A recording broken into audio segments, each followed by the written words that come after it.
Dans cette partie, nous allons parler des vérifications du véhicule qui, comme vous le savez, comptent pour 3 points le jour du permis et qui ne sont d'ailleurs pas éliminatoires. Vous avez dû recevoir au début de votre stage ce petit fascicule qui vous permet vraiment de revoir toutes les commandes du véhicule. Donc là, on va faire un tour de la voiture pour que vous puissiez bien mémoriser tout ça. Donc l'une des premières choses, c'est de mémoriser que l'indicateur de pression des pneus figure à l'intérieur de la portière du conducteur. Ok ? Concernant l'installation au poste de conduite, qui sera la première chose que vous ferez pour démarrer votre examen et qui comptera sur 2 points, vous avez cette manette qui vous permet de lever ou de descendre le siège. Pour monter votre siège, il faut l'actionner vers le haut à plusieurs reprises ou appuyer vers le bas à plusieurs reprises pour descendre le siège. Ensuite, vous avez évidemment le réglage du volant. Pour régler le volant, vous avez une manette qui est juste à cet endroit et qui, quand vous la déclipsez, vous permet de tirer le volant, de le descendre et de le monter. Ok ?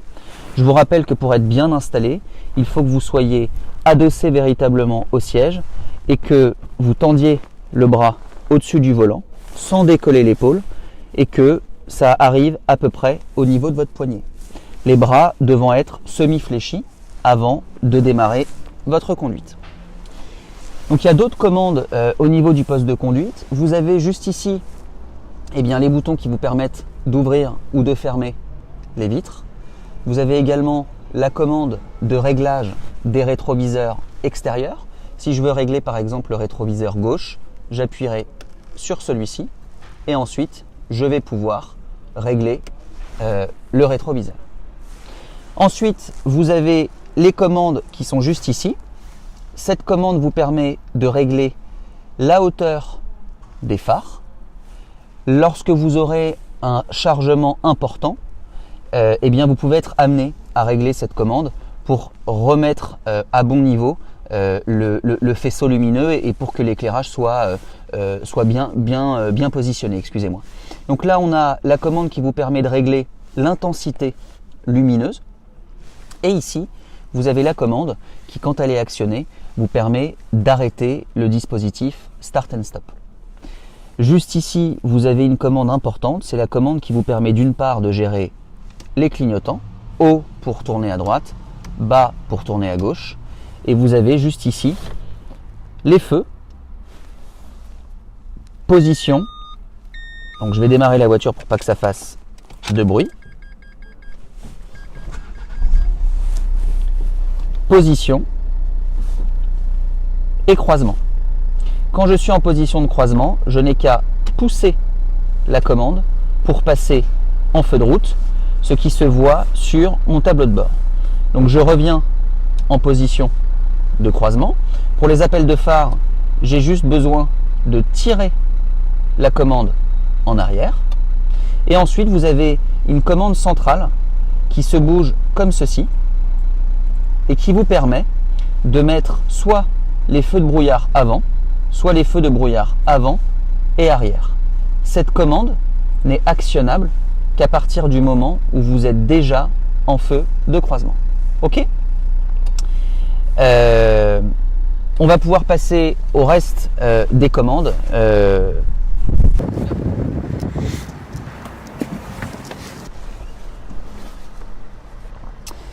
Juste avant de parler de ces commandes, si on peut voir juste un peu le tableau de bord, juste là, il y a 2 lumières qui sont, 2 éléments qui sont allumés.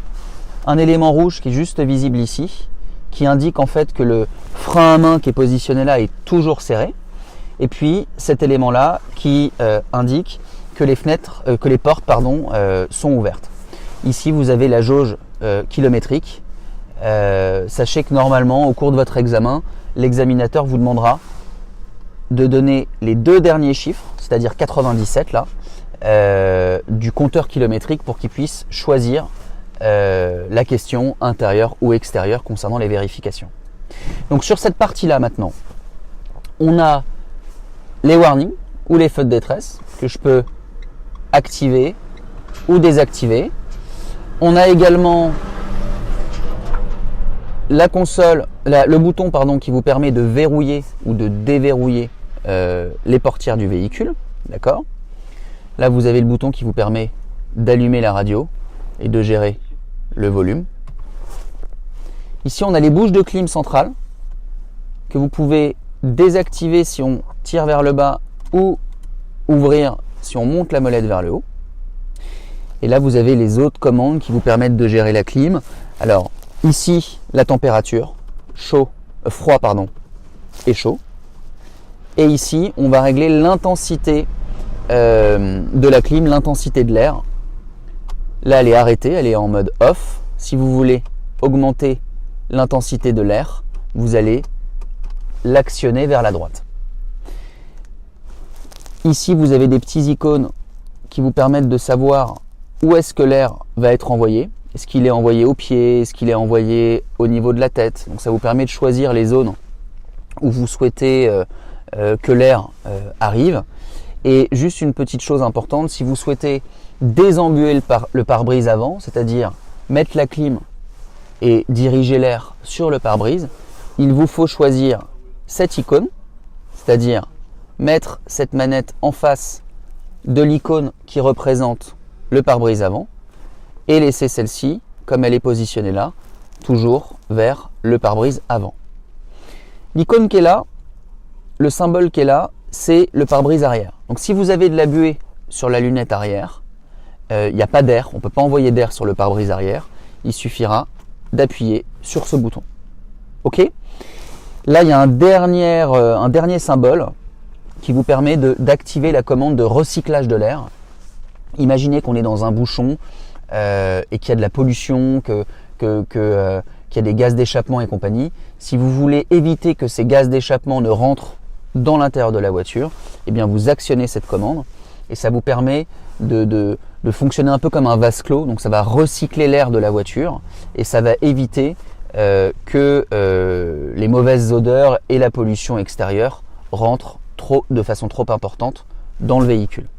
Ok ? Là, vous avez une commande également très importante, qui est la commande qui vous permet de gérer les essuie-glaces avant et arrière. Ok ? Donc pour actionner les essuie-glaces avant, eh bien je vais descendre cette manette. Je descends cette manette plus ou moins fort pour activer les essuie-glaces de façon plus ou moins intense. Ok ?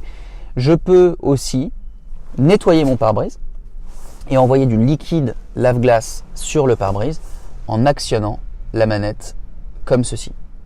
Si je souhaite actionner l'essuie-glace sur la lunette arrière, eh bien c'est cette icône là, c'est cette manette qui vous permet de gérer le pare-brise arrière, ce qu'on appelle la lunette arrière.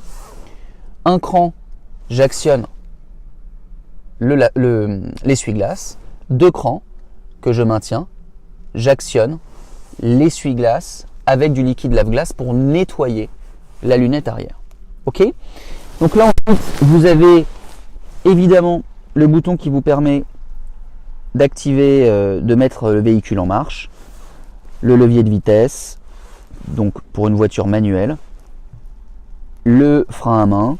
Là on a le limitateur de vitesse pour la partie haute et le régulateur de vitesse. Okay, le limitateur de vitesse permet de définir une vitesse maximale au-delà de laquelle vous serez informé, souvent par par un son. Et là, vous êtes sur le régulateur de vitesse. Ça vous permet de réguler votre vitesse, de l'augmenter, de la diminuer. Je précise d'ailleurs que le frein et l'action du frein sera toujours plus importante que le régulateur de vitesse. Puis là, vous avez une commande qui vous permet d'activer un mode économique afin d'adopter une conduite plus respectueuse de l'environnement.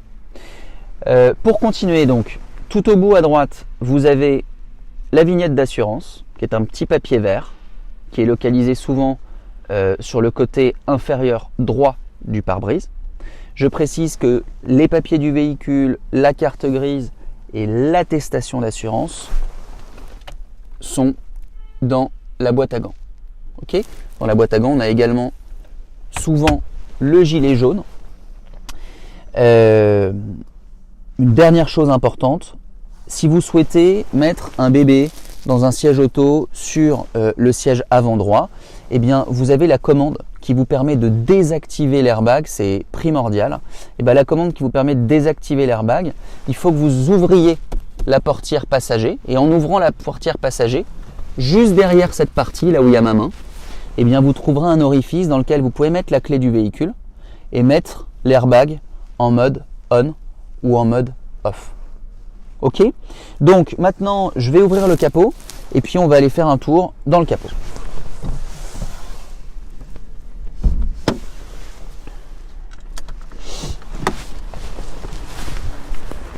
Juste une petite chose concernant les pneus. Là, vous avez l'indicateur d'usure du pneu qui est localisé juste là.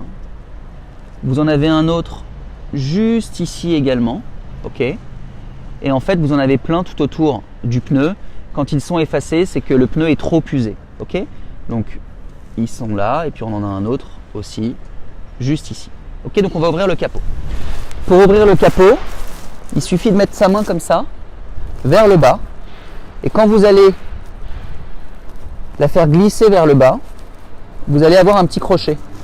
Ce petit crochet, il est juste là. Juste ici. Ok. Donc, vous glissez votre main. Hop, et vous le sentez. Ça vous permet d'ouvrir le capot. Donc au niveau du capot, je vais vous présenter les différentes parties. Bon, vous avez évidemment le moteur, mais on n'est pas là pour faire de la mécanique. Vous avez le liquide lave-glace qui est juste ici.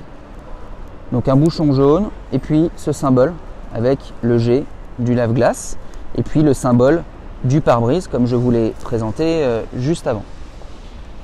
La batterie, avec le capuchon rouge. Donc quand on l'enlève, on peut enlever la batterie et auquel cas la recharger. Juste là, vous avez le liquide de frein. Donc on peut ici mettre le liquide de frein. Souvenez-vous de ce symbole. Ça représente le liquide de frein. Juste ici, on a l'endroit pour remplir, rajouter de l'huile dans le moteur. Donc vous avez l'icône là, souvenez-vous, un bouchon jaune avec l'icône qui est juste derrière, juste là, voilà, qui représente l'huile. Et donc quand je le débouche, vous pouvez remplir l'huile et puis vous avez la jauge d'huile qui vous permet de savoir s'il y a suffisamment d'huile. Donc pour vérifier le niveau d'huile, en fait, il faut essuyer cette jauge entièrement avec un papier, la re-remplir, la replonger, la ressortir, et il faut que le niveau d'huile soit bien visible au bon endroit. Et là, pour finir, vous avez ce qu'on appelle le liquide de refroidissement que vous pouvez évidemment ouvrir et fermer. Et c'est cette icône qui représente le liquide de refroidissement. Voilà, donc on a fait le tour de la voiture. N'hésitez pas à bien revoir tout ça avec ce petit fascicule. Posez toutes les questions à votre moniteur s'il y a des choses que vous n'avez pas bien comprises. Nous également à la navette, on est à votre disposition. Et puis voilà, on est à votre disposition et bonne chance pour le permis, ça arrive bientôt.